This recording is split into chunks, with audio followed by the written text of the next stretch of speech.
Sa special election series ng GMA News na Karibal, kikilatisin ang tunggalian ng mga lokal na politiko. Ang Cotabato City ang isa sa mga pinakamahihirap na syudad sa bansa dahil sa karahasan. At ngayong eleksyon, karahasan pa rin ang problema dahil sa pagtatangka umano sa buhay ng isang pamilya ng Karibal na angkan. May news to go si Chino Gaston.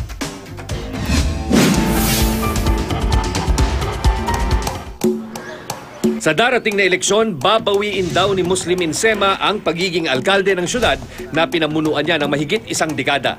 Ang maraming nagsasabi na nawala na yung confidence nila na-establish natin noon.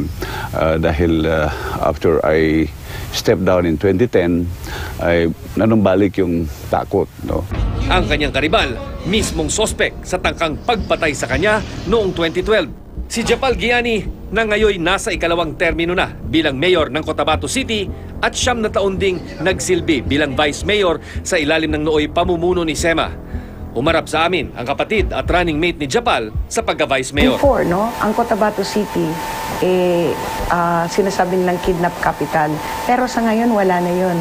Ang Giani governance is for good governance. Binago namin yung politika sa Cotabato City. Ang paratang sa kanilang pamilya, mariing itinatanggi ng mga Giani. Sa katunayan, si Attorney Cynthia Giani Sayadi naman daw ang umano'y tinarget ng kalabang kampo sa isang pambobomba noong Agosto 2013. 8 tao ang namatay, kabilang na ang 2 bodyguard ng mga Giani.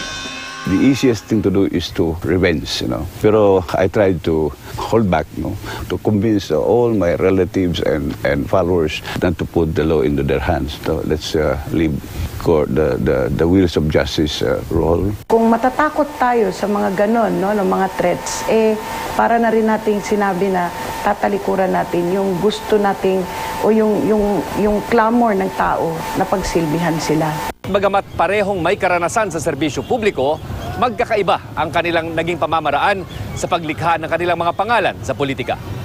Ang Cotabato City, isa sa mga sinaunang sentro ng politika at komersyo sa Mindanao.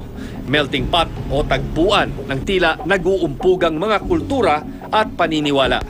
Mayaman man ang syudad, malaking bahagi pa rin ng populasyon ang nananatiling lugmok sa kahirapan. Dahil sa kasaysayan ng karahasan sa pagitan ng mga magkakaribal sa politika, isa ito sa mga lugar na mahigpit na binabantayan ngayong eleksyon. Chino Gaston, GMA News.